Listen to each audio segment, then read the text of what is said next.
Hey, what's up, everybody? And thank you for listening to Operation Agency Freedom, where we are bringing you top secret advice from the world's most badass digital agency owners. And today, VPs of operation. These amazing men and women are sharing their stories of how they have built 6, 7, and 8-figure digital agencies and how you can too. My name is Chris Martinez, CEO of Dude, where we help digital agencies by giving them the people and the processes so that they can take on more website projects and scale profitably. And today I am joined by my friend Sara Nay, the VP of Operations at Duct Tape Marketing. Hopefully you've heard of Duct Tape Marketing. I like to say that if you've been living under, unless you've been living under a rock, you have heard of Duct Tape Marketing. So welcome to the show, Sara. How's it going? Thanks, Chris. Happy to be here. Doing well.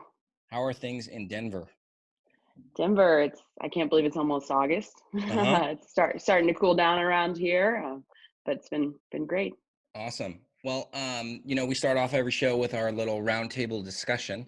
And I want to talk about something that neither of us something that we both enjoy, but neither of us have been able to do, and that's travel, right? So I know that you're a big traveler. You love to hit on the road. I think you told me that your 2-year-old has already been to like 30 states. So, my first question is, how have you been holding up without being able to travel so much, both for work and for pleasure? Yeah, it's definitely been a complete shift for me. I've been to almost every continent so far. We've been to most United States in the United States, and my daughter's been to 30, as you mentioned, my 2-year-old. So it's been a big shift, and I'm getting antsy. But we're definitely Totally. still trying to make it happen. We actually just went on a road trip with my 4-month-old and 2-year-old. So that was an adventure alone because we did about 10 hours in the car.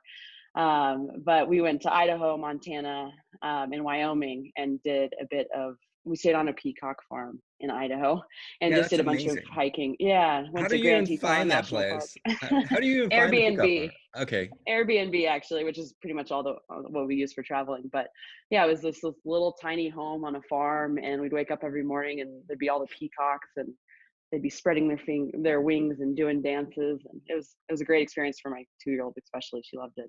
Yeah, absolutely. And so like where I grew up, or where I spent a couple of years, and where my dad lived in Palos Verdes, California, they have peacocks.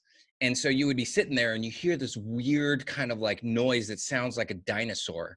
And then Yeah, they're it's loud. a peacock. Like that noise that they make is unreal. It's like totally Yeah. weird. I didn't know that about them, but we woke up to that every morning, and my husband wasn't a big fan, but my daughter loved it. They're What's your beautiful though. So what's your favorite travel spot that you've been to? Let's say with your family. with my family, well, we've just done all United States with my daughters. So we've done some international travel, my husband and I. Okay. But in the United States, we've been to Portland quite a few times. We love Uh-huh. Oregon, that area. Nice. California, we've been a few times. What about the New York. international side? What's the favorite spot? Well, I was in Australia for like 4 months. Back in the day, I've done South America for 4 months about as well. So done a couple Wow. big trips, but I really love South Africa. I did that with a group of friends with my husband, and that was pretty incredible. What parts of South Africa did you go to? We could pretty much like drove all the way through it. We did a safari, and just hit all the major cities, and it was just beautiful. Like the landscape is beautiful there, and obviously seeing all the animals Yeah, in the for sure. parks was really cool too. So That's loved awesome. it, and it's very affordable to travel Totally. there once you get there. So now that you know the United States, well, it depends on where you go. Things are opening up or closing down. But what are what's on the horizon for you guys on the travel front? We honestly don't have a ton right now, unfortunately.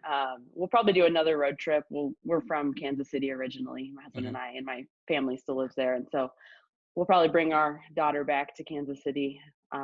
That's not exciting of a drive from here, but we'll make it happen and do that next, and then we'll see. It just kind of depends on when stuff opens back up. Right. I don't know if you ever use the kayak app where they have the button and you can press explore and you can see where to go, like in all the flight prices and stuff. It gives you like, Oh yeah, yeah, yeah. so I I was haven't. literally looking at that today, and like you can get flights round trip from LA to New York for like $40.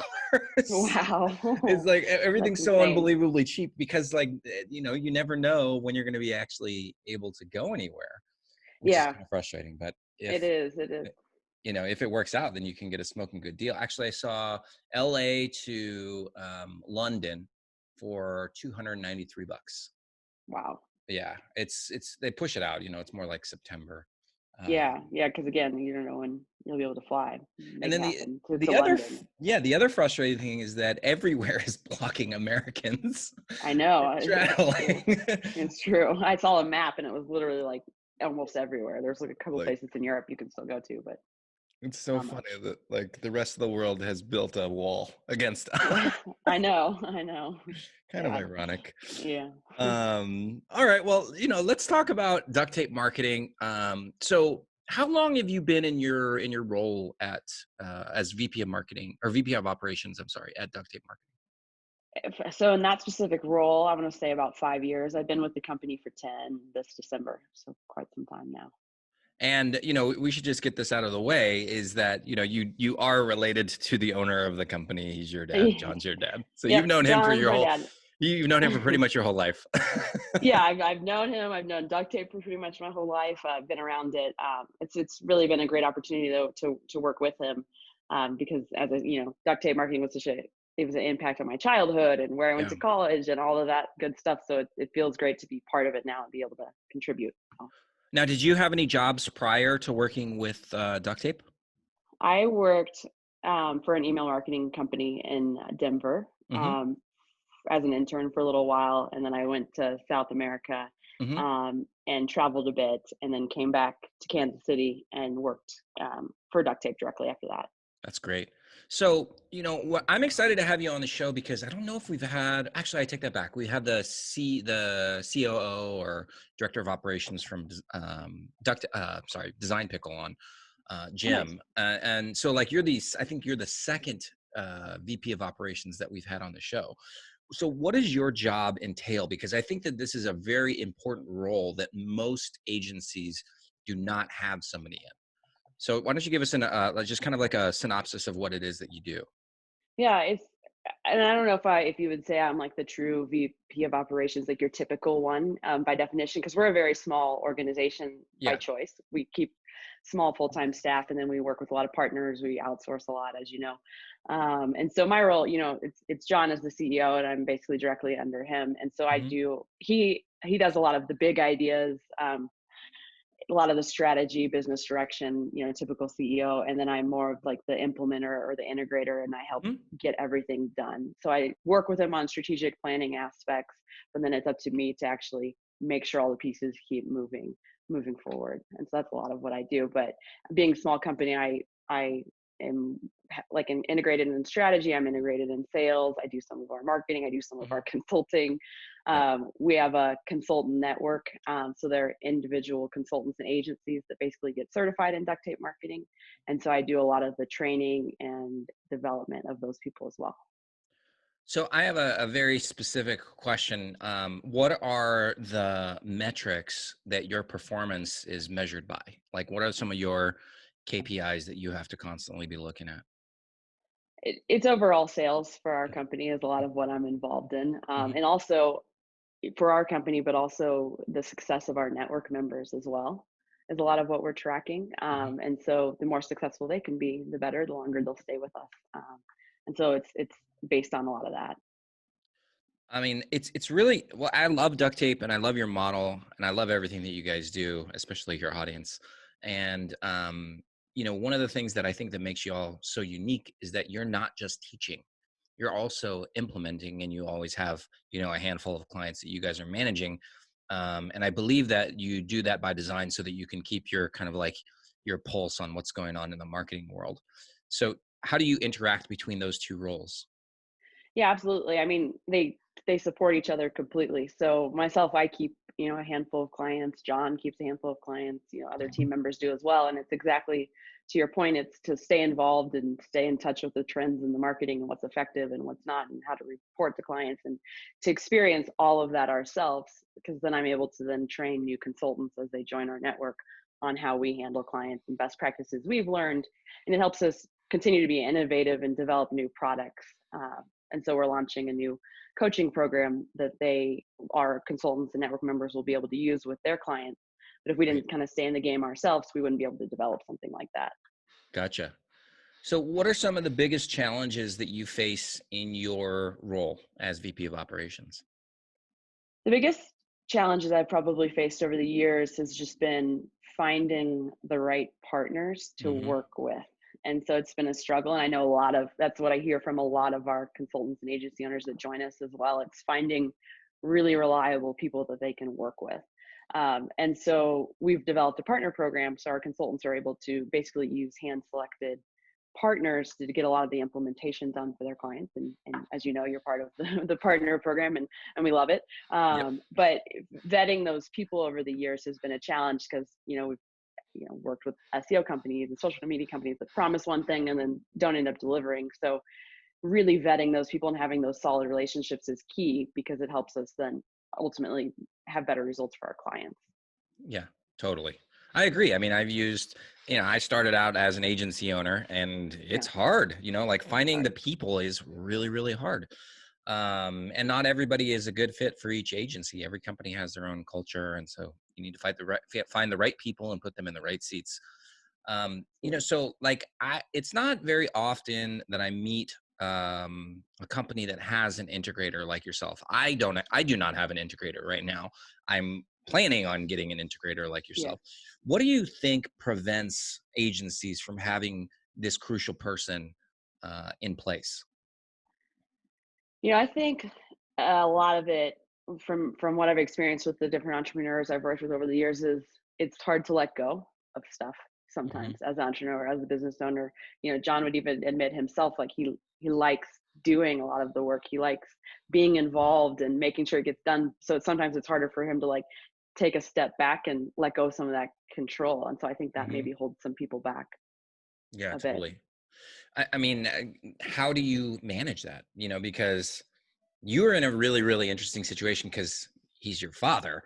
Yeah. But at the same time, you guys have a working relationship and you know what the goals are for the business and you know what things need to take place. So I'm sure that on a handful of occasions, you guys have butted heads about something. And oftentimes you're right. So how do you manage that? It's really, for him, it's holding him accountable to the plan. So as long as we have the plan in place, and I'm very like process oriented, Hmm. like Hmm. driven by having stuff mapped out. And so like if we sit down and have a strategic planning session for the year, 3 year, 5 years, it's easy for me to say, let's come back to like what our ultimate goal is. Where are we trying to go? Does this fit this ultimate direction? No, then maybe we need to table it and talk about it later. So Totally. having the actual plan in place helps us stay in track versus, shiny object syndrome, getting distracted and taking on new business that maybe doesn't necessarily fit what we're trying to ultimately accomplish. And are you guys typically drafting and reviewing the plan monthly, quarterly? How does that look? Yeah, so when we do our strategic planning, we usually try to do it once a quarter. And Hmm. again, we're looking at, next quarter, what we're going to accomplish, how does it support 1 year, 3 year, 5 year. And so we're doing our planning sessions once a quarter, and then we actually have monthly team meetings as well, where we're kind of talking through some of our objectives and priorities and getting everyone on the same page. And then John and I meet every single week, and then we have company-wide stand-up meetings once a week as well. So a lot of just touching base on it and keeping the parts moving. Yeah. Now, you'd mentioned that you guys are small and nimble by design. And I love that. I think it's the way that every agency should operate, especially in this super unpredictable time that we're living through right now. Yeah. What does your team consist of right now? So there's, John, who's the CEO, you, who's the COO integrator. Who else do you guys have on your team? And then what are the other aspects that you find partners? So we have Jenna, my sister, actually, as Oh, well. So perfect. definitely a family business. Yeah. And she's more focused on like brand development, sales. She does Uh-huh. like a lot of John's podcast, booking, speaking, Gotcha. all that stuff. And then we have Trisha Keels, who's been with us for several years, and she's wonderful. She's more of our customer support. And so she works with a lot of the consultants once they're onboarded and going through the training process, just making sure, answering all their questions, keeping them happy. She does consulting as well with a number of our clients. And so that's it for in terms of like actual staff members. And then we actually just had a marketing coordinator join us as well. So we're starting orientation with her today. So that will be us in terms of like full staff members. And then we honestly, partner with a number of different companies to get more of the tactical work done. And so, like our website, social media for our clients, SEO for our clients, any of your more like tactical marketing elements, Mhm. that's where we then work with our partners to get that work done. Gotcha. And this is something that I know that John talks about all the time. It's tactical versus strategic, I think is the word that he uses all the time. Yeah. What are the differences? Because that's actually something that I'm still a little bit confused about. Yeah. So when we work with clients, when they're approaching us for the first time, they might say something like, "Oh, I need a new website. Can you just build it or write the Hmm. content Hmm. for it?" And we have to say, yeah, maybe we could dive directly in that, but we need to take a step back and really understand your business before and what you're trying to accomplish before we can do something like write content for a website. And so our strategic process is coming in and um, understanding someone's ideal client base, helping them draft what their core message is, mapping out a content calendar for them in terms of like what they should focus on moving forward. And then something that John's been talking about for years is the marketing hourglass. So basically creating a plan for all the ways that someone can get to know, like, trust, try, buy, repeat, and refer from them. And then after we do all that work, we basically say, okay, here's your 4 to 6 biggest priorities for marketing moving forward. So then it might be a website, it might be, cleaning up and claiming their social, it might be focusing on SEO, whatever we identify from the research. And then we focus on those tactics for the next quarter, make sure we do those really well, and then kind of reevaluate at the end of the quarter and then come up with a list of tactics we can build on from there. So our engagements start with strategy with Hmm. clients and really understanding the business and nailing like their core message is huge in that, creating the plan, and then we move into retainer often with clients, but it's not just like, oh, we're just going to post 2 blog posts for the rest of your life. It's we're going to continue to evaluate and help your marketing grow over the years. And so you all will keep strategy always in house, and then find partners or outsource a lot of the tactic implementation. Is that correct? Yep, that's how we're set up.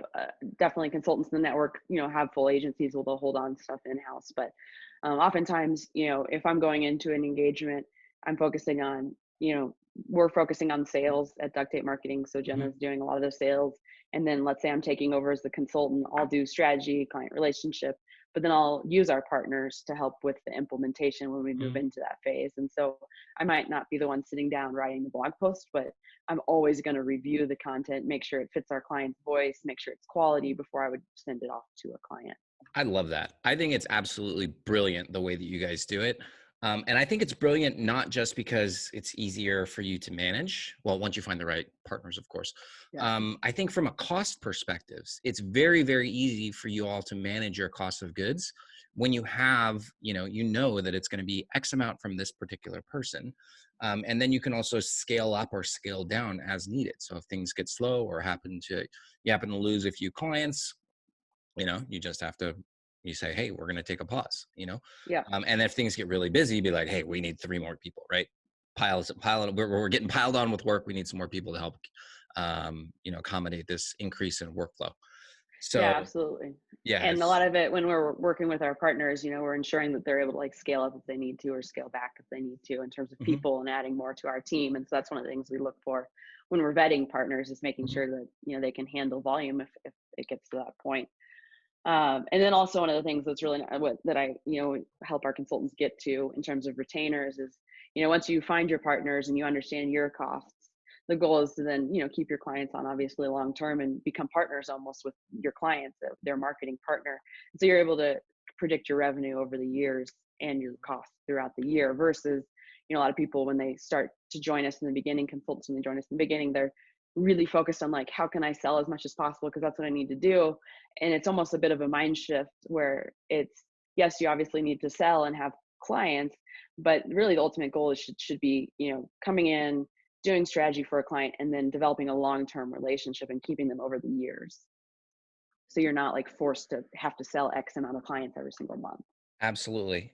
Would you say that that's one area, that kind of like business model side of it, that a lot of consultants and agencies struggle with? Or are there other challenges that they typically have as they're trying to grow? I'd say that's a big one, is not being able to have consistent revenue because they're not selling consistent packages. Mm-hmm. And so, as I talked about like the strategy and the retainer, yes, you're doing custom work, but a lot of times you're doing a lot of similar things. Like you're working on websites for people, you're working on Mm-hmm. SEO for people, you're doing similar sets of tactics, even though it's a little bit custom for the specific client need. And so a lot of times when consultants, before they join us, they're just selling like one-off projects. And so it's just really hard to predict like what the revenue is going to look like, and they're just taking everything. And Yeah. so they'll like, okay, yeah, we'll do your website. And then all of a sudden it'll turn into like this massive project, and they're learning every time they do it, versus having consistent packages helps you get really good at what you're doing and be able to scale and grow. Yeah. And also, on the partner program as well, a lot of times people are just either doing all the work themselves, which doesn't necessarily make sense, or they're trying to find partners and they haven't found reliable ones. And so maybe they have a website person, but then they leave and now they got to find someone else. And so having really solid, close relationships with your partners allows people to be able to scale and be reliable in that Yeah. way. What would you say during this time period? Let's just say, going back to March when the world got flipped upside down, what are some of the most common challenges that your agencies have faced during this time period? One of the challenges or shifts, I think, has been getting really good at it. So like if someone was going into an office and working with staff, you're getting really good at like documenting their processes and really Hmm. being systematic. And there's a ton of value. I could go on and on about that, but it has allowed people to bring on, virtual assistants or part-time help, Hmm. because as long as you take time, really being clear as to like exactly what you're doing and how to go through the processes, it makes it so much easier to bring someone on, train them efficiently, get them up to speed, and know that they're doing things correctly every single time. And so that's been, I think, a push, is getting really good at that. In terms of like client work, I think there's just been a lot of more interaction and communication and making sure everyone's okay and doing well. So I think our consultants have been pushed to, I mean, they're all great at communicating with their clients, but communicating even more and Yeah. communicating about maybe different things with everything happening. So Can you give me some examples, some of the other conversations that they're having to keep their clients happy? I just think checking in more and just Yeah. making sure everyone's doing okay. I mean, for the most part. And then for us, as a network, we have a lot of, with the consultant network, we have a lot of, monthly trainings all the time. We're getting together. But once COVID hit, we actually started having, John's holding like every Friday with all the consultants, a Zoom call where basically they can just get on, and there's no like, he's not presenting. It's more of just like, let's check in, let's see how everyone's doing, let's, mentally, business wise, like just how is everyone doing. So I think just that connection has opened up a little bit more. Definitely. So moving forward, we're still in uncharted territory and we don't know what's going to happen. And it seems like, this is July right now. It seems like July has been like 9 weeks. Yeah. This is like the Yeah. never ending month of July. But as we move forward, what are some of the things that you are advising your clients to do or to prepare for? I mean, we've kind of mentioned this before. I think, one of the things that clients need to really focus on if they're not doing is shifting and focusing on their online presence more. That's been something that we've always specialized in, is digital marketing, your Hmm. website, everything that supports your website. But I think more companies, with everything that's happening in the world right now, have realized a little bit, is if they haven't been putting that much focus on their online presence, it's almost essential today to really be building it out and And expanding. are you saying that also as well for the agencies? Because sorry, I use the word clients and I mean like agencies. Are you advising agencies to do the same thing? Yeah, absolutely. I think it makes sense.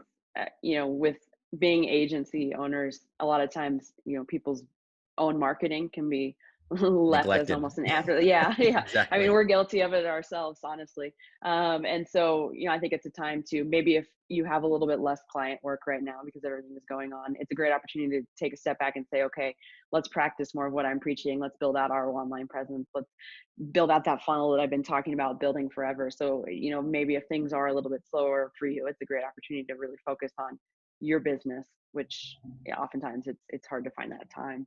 Yeah. And last question, what does the future hold for duct tape marketing? I mentioned earlier, we actually are launching a new course that Yeah. it's an online coaching program that we're really excited about. It's going to be kind of our big, hopefully, shift in marketing where our goal is to help people own marketing instead of renting it in a way. And so our consultants will be able to use our coaching program to go into an organization and train people's marketing staff to help them understand strategy, plan, direction, and then stay on kind of long term as an advisor or as a consultant, but help those people implement. So Great. I love that. that's on our radar. Do you have a launch date for that? We are shooting to launch October 1st. Oh, wow. So we're So that's busy coming up building fast. it. Yeah, busy building it right now, and it's not necessarily brand new concepts. We've been teaching strategy for years and years, but it's Mhm. building it into an online platform that really supports our consultants to be able to go out and teach it. Yeah, perfect. Well, hey, Sarah, what's the best way for people to get in contact with you? They can get in contact with me just visiting our website, ducttapemarketing.com, or shooting me an email. It's just sarah@ducttapemarketing.com. And who would be the perfect person to reach out to you today? The perfect person would be a consultant or agency owner, honestly, that is interested in adopting our system methodology, our partners to go out and really make an impact in the small to medium sized business space all around the world. I love it. Well, thanks so much for being on the show today. Of To course. all of our listeners, thank you all for tuning in today. And make sure you return next Thursday and every Thursday for the next episode of Operation Agency Freedom. Thanks, guys. Awesome. Thanks.